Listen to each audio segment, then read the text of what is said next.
From KUNC and the NPR network, this is In The NoCo. I'm Erin O'Toole. It was a mystery that haunted Colorado search and rescue groups for almost 2 decades. In 2005, a woman named Michelle Vanek went missing while hiking on Mount of the Holy Cross in Eagle County. Vanek had been hiking with a friend, but they split up after Vanek grew tired and decided to take an easier trail down the mountain. She was never seen again, despite the fact that 700 people searched for her in the days after she disappeared.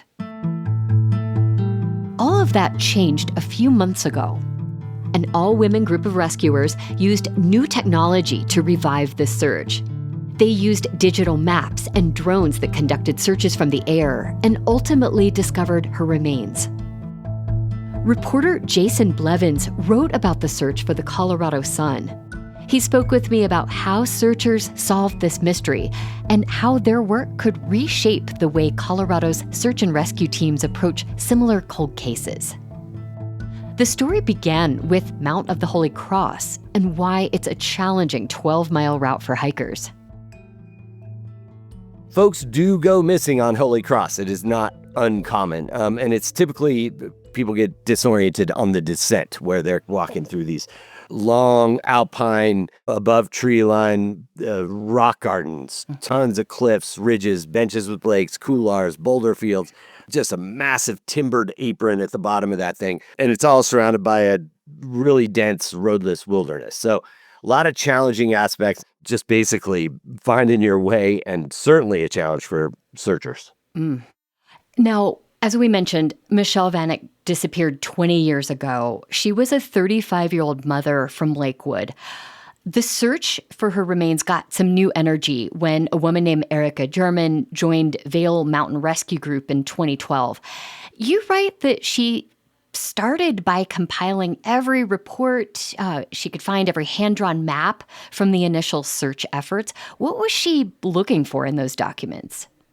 Well, every search and rescue team across Colorado, they know the folks they didn't find, right, Erin? Like they know these people that are still out there. And that is something that really hangs over their every meeting. It's very uncommon for them to not get someone, and the ones that they don't get certainly sit with them. Yeah. So German came in, and she's a go-getter, and she started just basically poring over old records, compiling all those maps drawn by heli pilots and dog teams and horse teams, and she put it all into an online mapping tool called Sartopo, and that's where she started to identify areas that maybe had not been searched. And it really kind of brought a bit of clarity to the process that hadn't been there because it was so vast and spread out. I can imagine. And it seemed like their perspective as women hikers and trekkers and adventurers might, lead them to say, Michelle wouldn't have taken this route because I wouldn't have. Yeah, and there was a bunch of different weird turns in this whole story and mysteries and things like this. The hiking partner was acting in a way that some considered suspect. He wasn't being completely forthright on some stuff. He actually, I think he got a lawyer. There was a homeless fella who was camping down in the woods down below the peak, and he didn't want to talk. Searchers had found a bag with a shotgun in it. There were a number of sort of weird avenues that people were running off on conspiracy theory styles, thinking that there had been some sort of foul play or something nefarious. So the women were able to kind of look through some dead ends, some false leads, and that's where they found this kind of interesting new approach to searching. Yeah. Well, Erica German and her all-women rescue team began to find these new leads, including remnants of Michelle Vanek's clothing. What was it like for Erica to feel sort of renewed hope about solving the case?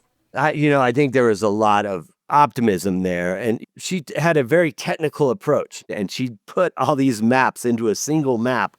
And I wrote that it looked like Jackson Pollock. It looked like somebody had just thrown lines of paint at a map, and you could barely see green or anything mappy underneath these wild little arrays of spider webs that indicated areas that people had searched. So it was a fascinating process. Erica's team did find the remains of Michelle Vanek on the mountain. What was it like for the rescuers when they made that discovery? I think it was very emotional knowing that there's closure. Again, these search teams do not like having people out there. Yeah. This is something that sort of, probably there's a picture somewhere in the Vail Mountain Rescue Group headquarters that they could take down. They're like, we found her, we did it. And it was really a good bit of closure for this group because what they found is that Michelle had traversed across the mountain to meet her partner on the descent, and somehow she had left the trail and had gotten into a cliffed out zone, and it looks as though she had fallen over a cliff. We should note, Jason, the last 20 years have been incredibly difficult for Michelle Vanek's family. It must have been a powerful moment for them and the rescuers to have some kind of closure. Yeah, they still don't really know the answers, but it is a sense of peace. It was a necessary closure. And Ben Vanek, Michelle's husband, back in 2005 said that it was a defining moment in their family, but it doesn't define their family. And he really praised the searchers. And it's always important to note the search and rescue teams in Colorado are comprised of volunteers. These are unpaid people who give their own time, their own gear, their own money, their own efforts, and they spend long hours. And like Erica German, she's not paid for anything that she did here. And he called those folks the unsung heroes of this whole process. Yeah. Well, finally, Jason, your story highlights a new generation of rescuers using technology like drones to find Michelle Vanek's remains.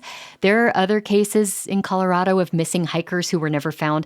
How hopeful are search and rescue teams about resolving some of these cases with these newer methods? Very hopeful. And that was the overarching theme was here's a method, a strategy, and here are a number of tools that we could all deploy to really answer our cold case problems. I spoke with the longtime head of the La Plata County search and rescue team out of Durango. They have 4 searches that they've called off in the last 3 years. A lot of these ultra fast runner types that go sprinting into the wilderness with not enough gear and they disappear and they're hard to find sometimes. Yeah. And so those guys at La Plata County, they've opened up a cold case sort of search team. They have these new cell phone detection technology. They have this new camera technology, drone apps, all these different tools. They're eager to deploy Erica German's strategies with this online mapping. It's sort of lit a fire under every one of them. And we can point to success with that too. So I bet that adds a little extra element of hope. Exactly. Jason Blevins of the Colorado Sun talked with me about the search for and recovery of the remains of Michelle Vanek, a hiker who disappeared 20 years ago. We'll include a link to his story in the show notes and at KUNC.org. And before we go, I want to say thank you to everyone who donated during KUNC's fall fundraiser. We're able to bring you the show because of listener support, and we appreciate all of you. If you haven't donated yet but want to make a gift, head to KUNC.org and click Donate. That's it today for In The NoCo. I'm Erin O'Toole. Thanks so much for listening.